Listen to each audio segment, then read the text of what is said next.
I've been procrastinating just a little bit. I was taking a walk the other day.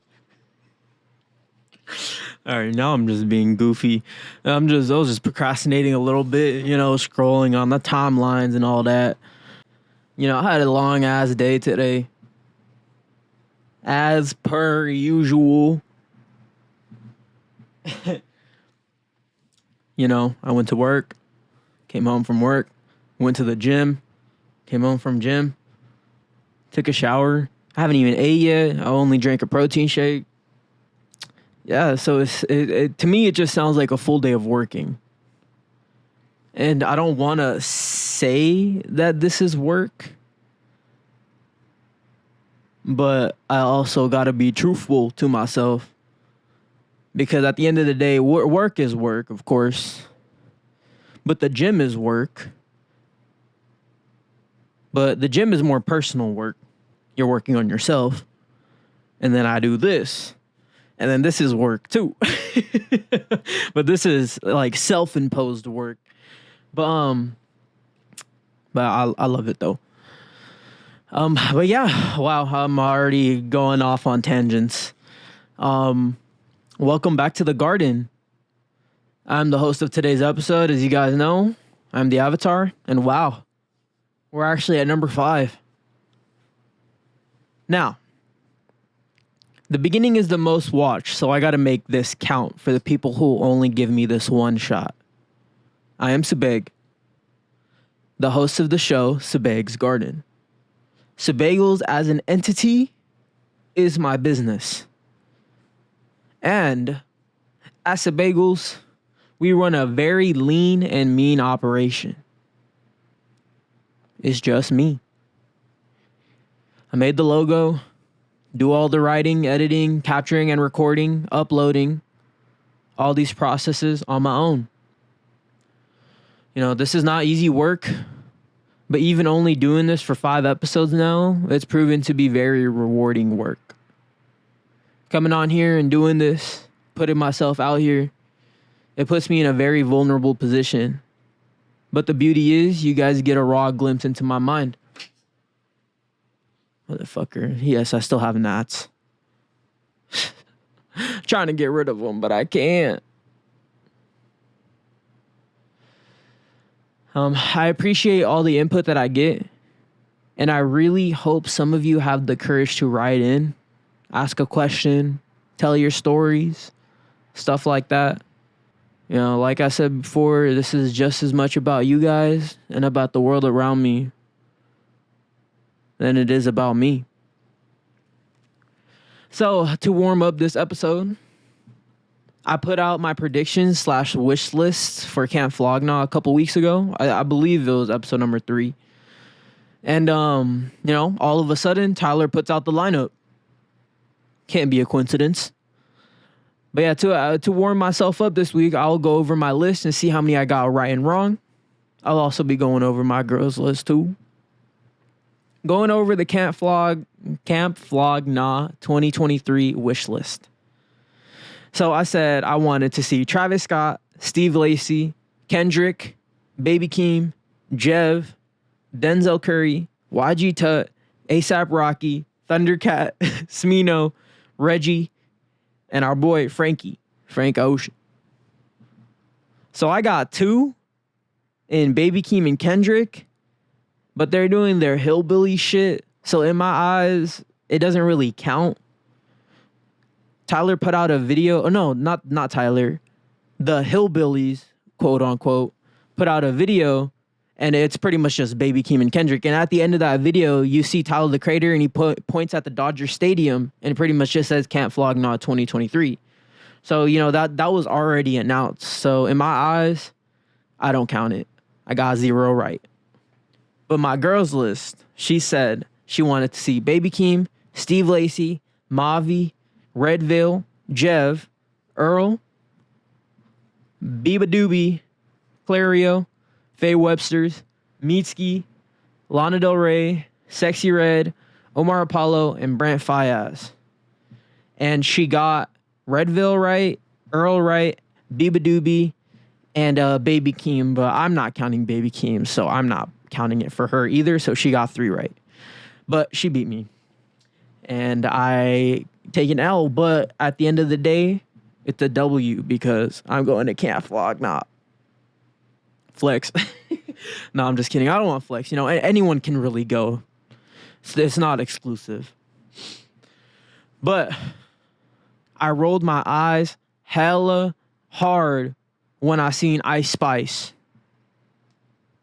But oh well.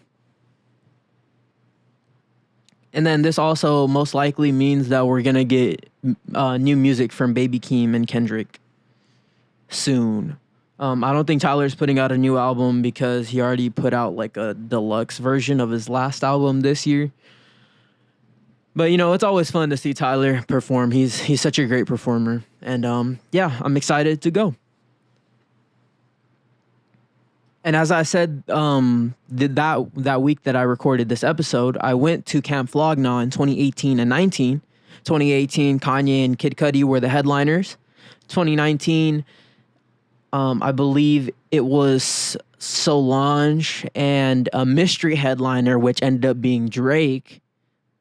And he got booed off stage. So if y'all would like to know more about that, or if you guys have any questions, or if you guys were there and have a story to tell me, write it in the comments or DM me. All right, before I start and get into my first segment of the show, I have to explain some things. These are going to be more like gaming and industry jargon. So I just want to give like an explanation to it.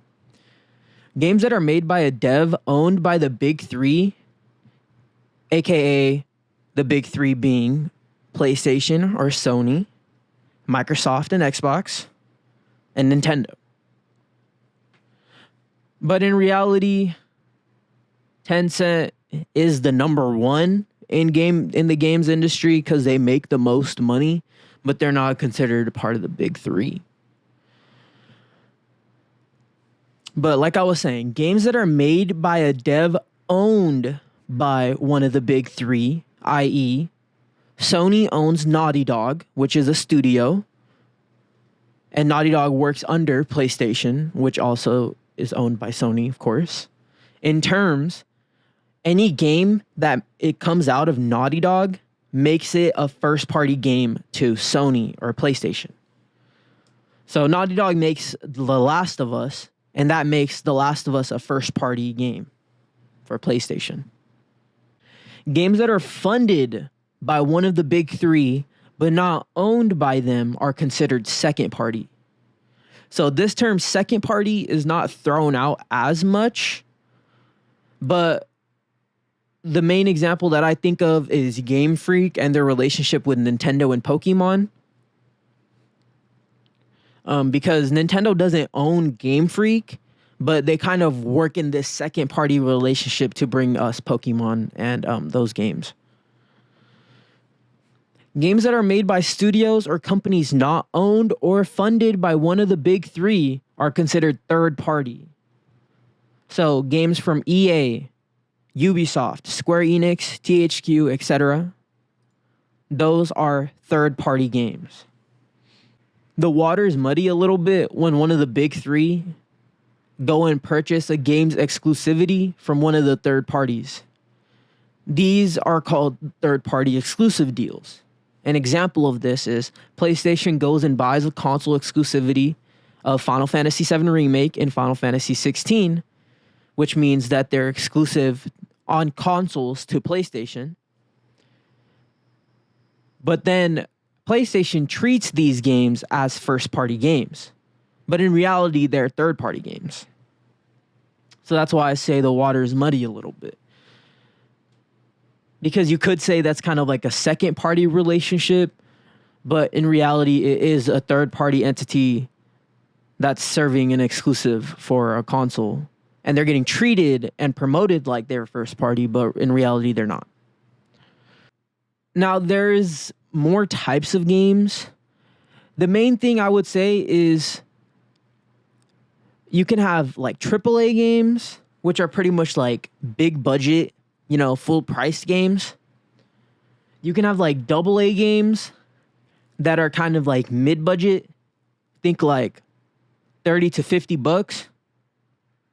And then you could have like A games or like indie games. But even now, I feel like indie games aren't categorized properly. I've seen somewhere that people say that they should categorize indie in the same way that they categorize like AAA, AA. They should say triple I, double I, to say like, oh, this is like a big budget indie game, but it's not on the same playing field as this game made by one person. But now we're getting into my topic. I wanted to start by explaining the ideologies of each company and what they're striving for in the games industry. It's important that I preface this by saying that this is all through my eyes and is my perspective. The big three ideologies, Sony and PlayStation, their ideology is immersion, high budget and high fidelity. In quotes, I have quality. They want you as a consumer to think that they are of a higher quality. Nintendo, finding joy through self-discovery. And for them, I have in quotes, whimsy. And Microsoft or Xbox, providing services and social gaming. And in quotes for them, I have value. Let's go a little bit more in depth in each one. We're going to start off with PlayStation. PlayStation, they're perceived to be the biggest of the big three. PlayStation owns 21 studios, and their whole shtick as a first-party entity is to impress you with visuals. At least up until next year when they start dropping a lot of multiplayer shit. PlayStation first-party games have a very special cinematic flair that is not easily replicated. How I describe PlayStation and the types of games they produce is that they make single-player games that entwine narrative, striking visuals, impressive environments, and fun gameplay to immerse the player. What makes PlayStation first-party games so special is that Sony pours a lot of money into the devs' creative vision. This also makes PlayStation first-party games safer purchases on day one, because for the most part, they aren't riddled with performance issues and bugs at launch. There are some exceptions to this rule, but those are outliers. The first-party devs' main output of games are single-player, so this has made PlayStation as a whole heavily reliant on third-party marketing deals, bringing in players because of things like timed exclusive missions, skins, character stuff like that. It is imperative for Sony and the PlayStation brand to be tied to what's popular in the culture. Tying PlayStation with games like Call of Duty, NBA 2K, and even the most famous athletes are important for controlling the zeitgeist. Sony wants consumers to think that these games are tied to PlayStation and not the other platforms. But at the end of the day, PlayStation wants you to believe that what they put out is of a higher quality. This is a little addendum or side note. I want you guys to really check out the latest episodes of Iron Lord's podcast, and shout out to ILP. I've been working on this episode since last Wednesday, so this was going to be in my plans to talk about, but I'm glad that I waited to get on the mic because I gleaned so much information from their latest episode. And in the latest episode of ILP, the crew interviewed Peter Moore. To keep things short about Peter Moore, he was the big head of Sega of America back in the 90s. He worked at Xbox in the early aughts. Also, he worked at EA, and currently he is the CEO of the Liverpool Football Club. Football. Guys, this man is seasoned. He's a veteran. He's from the trenches. But he also gives so many golden nuggets of information in this episode. Some notes that I have on what he says. So he even says that Sony and PlayStation ran Sega out of the console industry. At the time, PlayStation, they made their Walkmans and their Vios and their laptops and computers and all of that. So Sony, they wanted complete control of that living room. And that's where PlayStation comes in. But of course, they also did their fair share of acquiring and corporate bullying, I guess you could say. They wanted complete control of the living room. And a very interesting thing that I took away was because Sony ran Sega out of the console industry, that forced Sega to do heavy layoffs. And Peter Moore was the one that had to do these layoffs. And you could tell that he's a passionate individual. He really loved what he does. And passionate individuals, they're connected to the team that they work with. And he even says in the episode, he despised Sony because they drove them out of business. They drove him out of business, out of the console industry. And they forced him to do the layoffs. I'm sure he kept that on his shoulders for the rest of his career. And he kept that hate and it pushed him to do more. And the fruits of his labor, they bear fruit because he went to Xbox and he pretty much ushered them into like a golden age in the 360 era. But to end with PlayStation, I do want to give a gripe that I have with them. The biggest gripe that I have with PlayStation is their current shift in focus to more multiplayer titles. And I really don't like Mr. Jimbo Ryan. But I don't think anyone likes Jim Ryan, to be completely honest. All right, the next company that we're going to talk about, the big three, is Nintendo.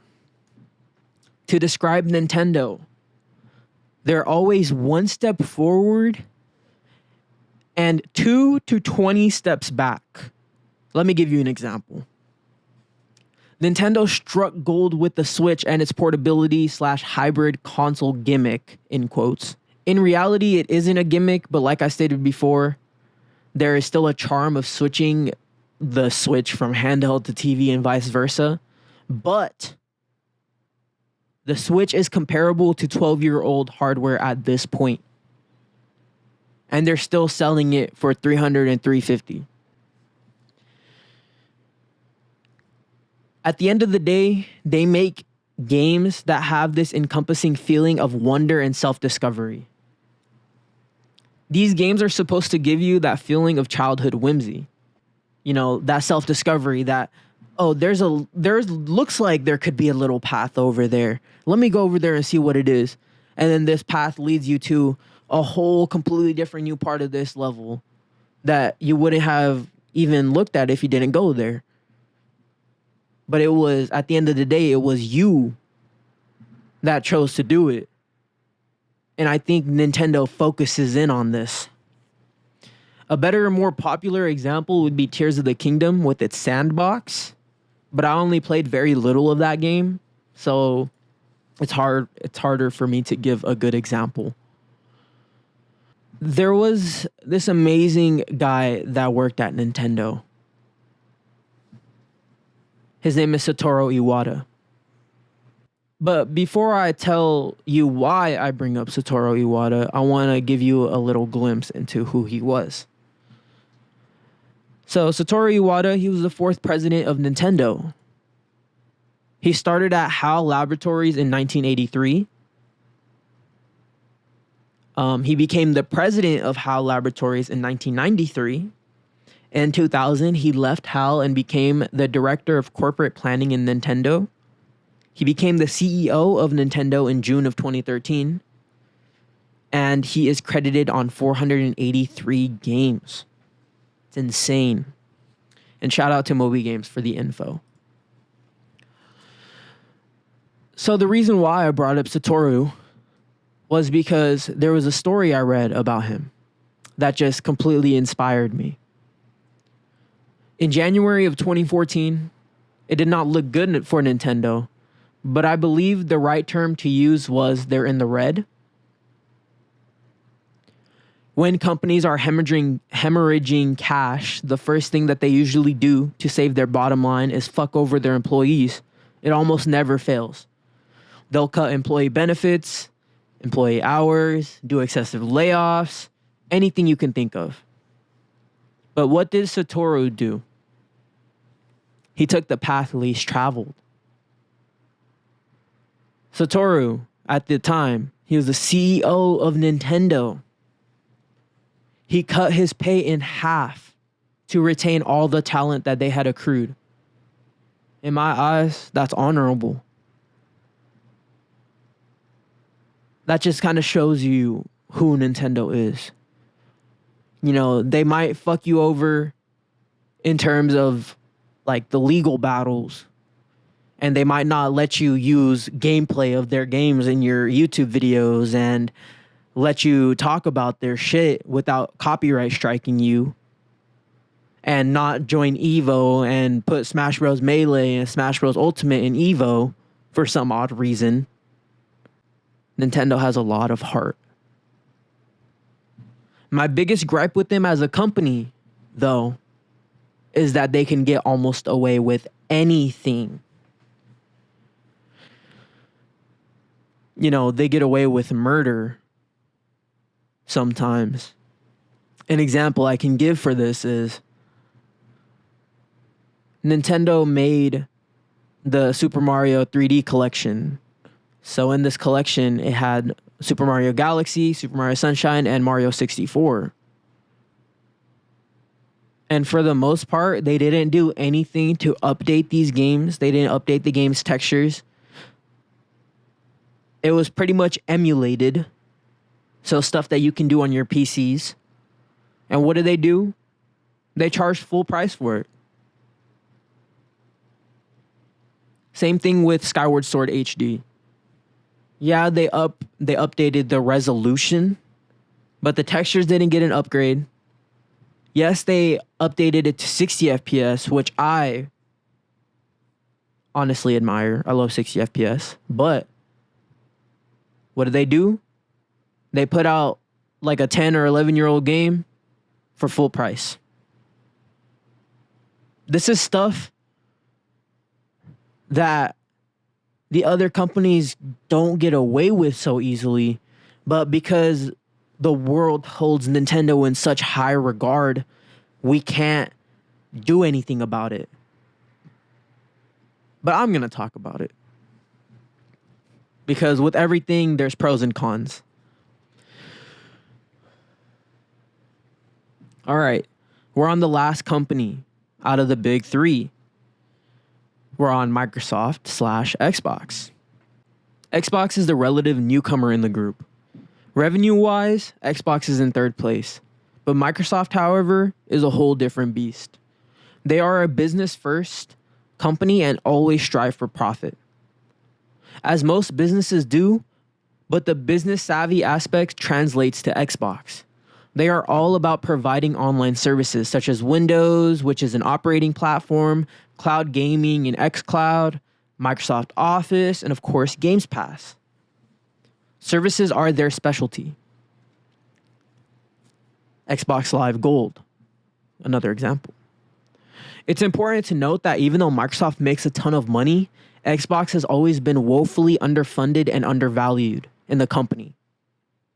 It was really only until 2020 when Phil Spencer, who is, I think, chief of Microsoft Gaming now, I don't know what his title is now, but he's loved in the Xbox community. Phil Spencer convinced the board to really invest in Xbox and convinced Satya Nadella to really invest in them. The first big step in this was to buy Bethesda/ZeniMax. And then their next move, which is pending at the moment, is to buy Activision Blizzard King. Xbox had a huge hand in paving the way for online gaming and social connectivity. It was through Xbox Live services that birthed party chat for consoles. In this aspect, they pushed PlayStation to be better. And in this aspect, they also kind of helped push social media too. Because if you think about it, all these three entities, they're kind of their own social media to themselves. In PlayStation, you have your parties and your groups, and the same thing on Xbox. And, you have these communities of people that are only there. And then if you look even more granular at it, each multiplayer game is kind of its own social media as well. You chat, you group up with different people in all these different games. And Xbox kind of helped pave the way for this. In this aspect, they pushed PlayStation to be better. They brought online social gaming to the limelight with Gears, Halo, and Forza, plus had a lucrative partnership with Activision and COD in the 360 era. But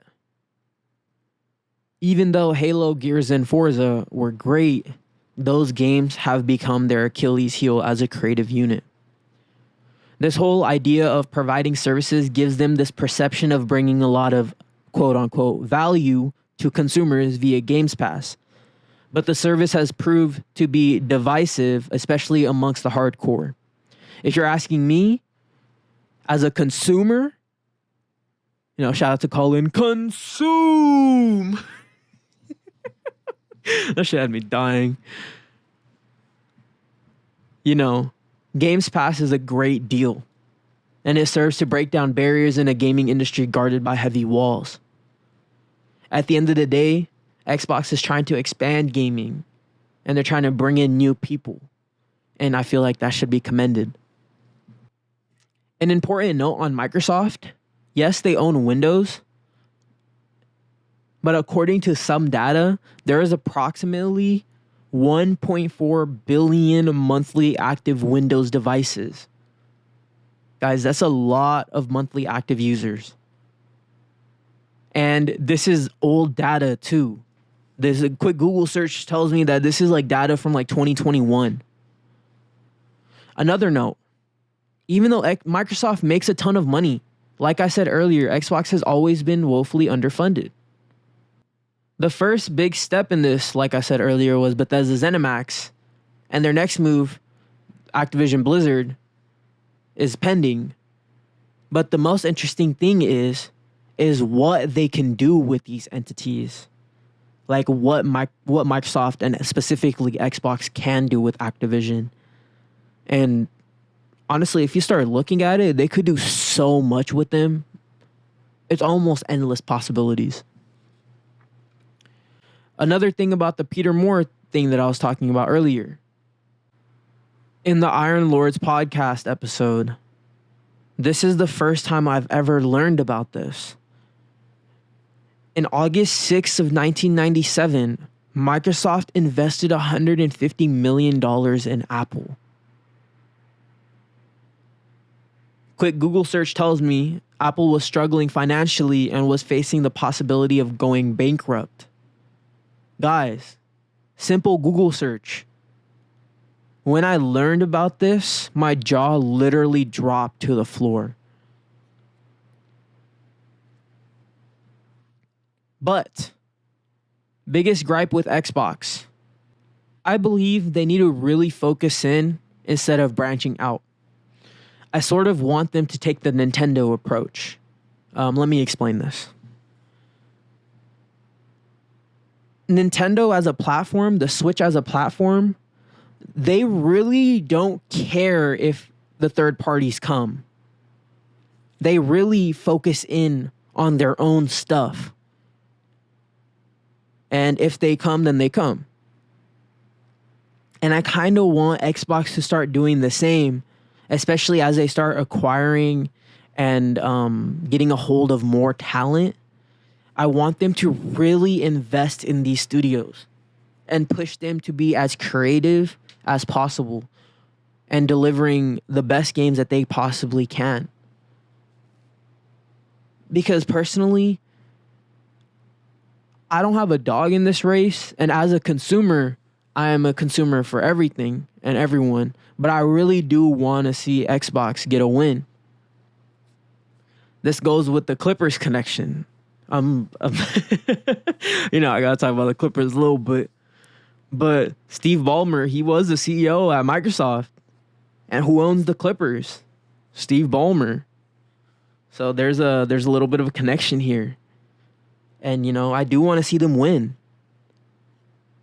But like I was saying with them, they just got to, put their nose to the ground, stop fucking around, and just make good shit.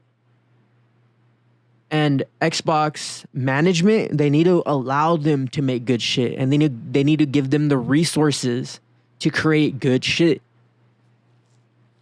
Now, after explaining the philosophies and what I feel about each company, we're going to be talking about the console wars. We're finally getting to the schmeat. The schmeat and potatoes. After explaining it, you guys are going to laugh. But console wars boils down to a group of elitists thinking their plastic box that serves as a specialized computer is better than the other plastic box. That's all the console wars is. When I was a child, I loved the console wars stuff. Child and early teenager years. But as I've gotten older, this war has become very dull, uninteresting, and bland. This is where I start getting on my preaching shit. But as consumers, the best tool we have is research. Research which company is making the products that are speaking to us. Seeing which one will bring us the most amount of value. The barriers of the past in gaming were, at least in my eyes, all my friends play on so-and-so platform, so that's why I'm there. But this is not the case anymore. Crossplay is starting to become synonymous for multiplayer games. And Discord is implemented in all current gen consoles and on PC, of course. Phones and all that. We as consumers have the most amount of choice now. It is dumb to inherently hate one company or have a bias for one company. Their main motive is for profit. We should not side with them. Once we side with them, they'll stomp all over us. There's countless examples of this. We should encourage the companies that take risks and push the medium of games forward, while also trying not to lay excessive hate on hardworking developers. These companies all make the art form of video games. The main thing that differentiates them is the way they express that art. And for each other, like I said, if we respect each other, then we're unified. At the end of the day, we all play video games. Who cares what we play on? Some bullet points that I have listed here. I don't like this weird inherent hate on Xbox in the media. I feel like people used to love Xbox and now they hate Xbox, so it's just kind of shifting tides. And like I was saying earlier, I hate that Nintendo gets away with murder. Their anti-consumer practices, charging full price for lazy ports. This weird inherent bias for PlayStation. Kind of not seeing that PlayStation also is doing shady business practices. But when other companies try to do their best to compete with them, it's kind of like this elitist mentality, like, nah, you guys aren't doing it like us, so y'all shouldn't be doing it at all.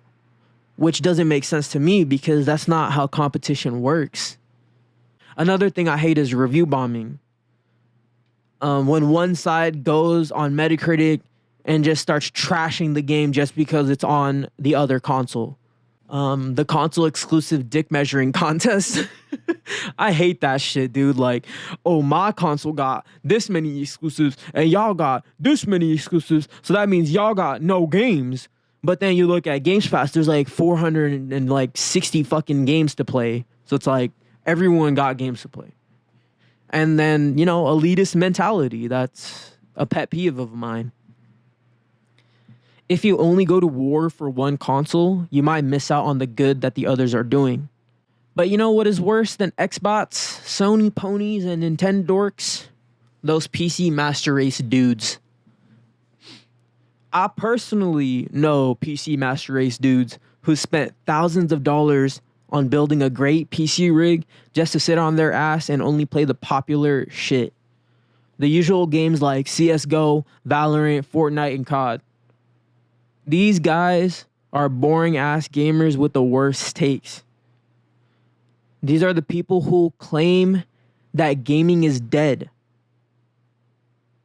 These are the people that will grind out 10 hours in a day on one game and then in the next sentence say gaming is dying.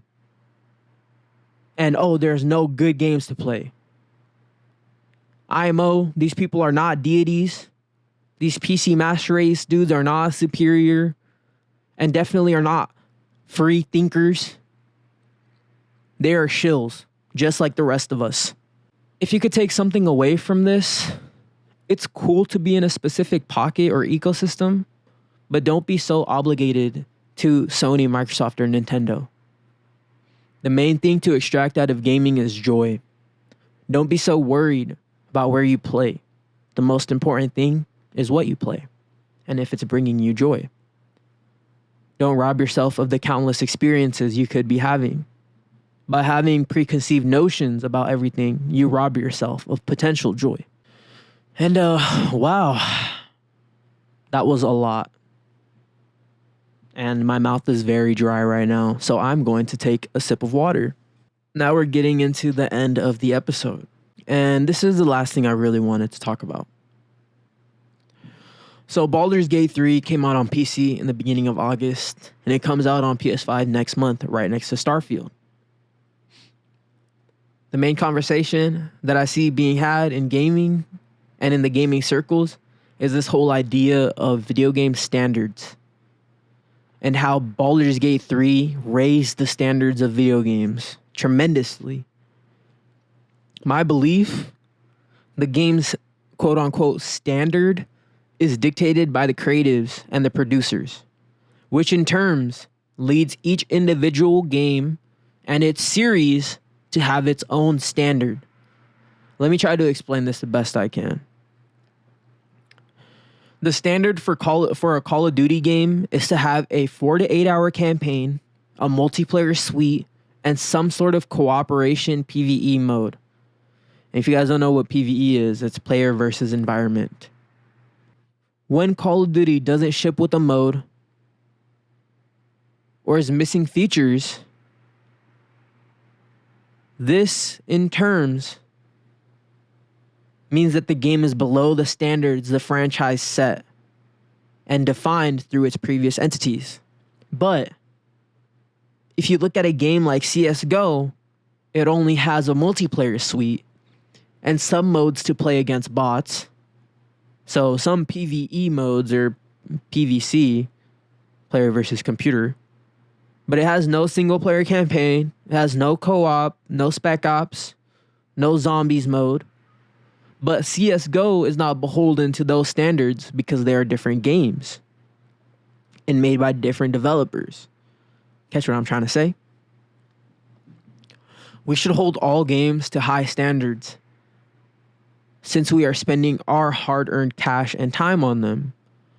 But to compare the standards of Baldur's Gate 3, which comes from a 450-man team with a huge budget, to a game like Sea of Stars, which is made by Sabotage Games, a sub-25-man team, is actually just plain stupid. And yeah, as always, if you got this far or if you even checked this out, I appreciate you for listening from the bottom of my heart. And it's important for me to get this in before the end of Leo season because, that's the end of my season. It's time to turn the torch over to the next peoples, the groups of peoples. It's their turn to shine. And, they could be for the streets but I'm for the stars. That's all. Avatar out. Peace. And shout out to my soul patron, Selena. Thank you.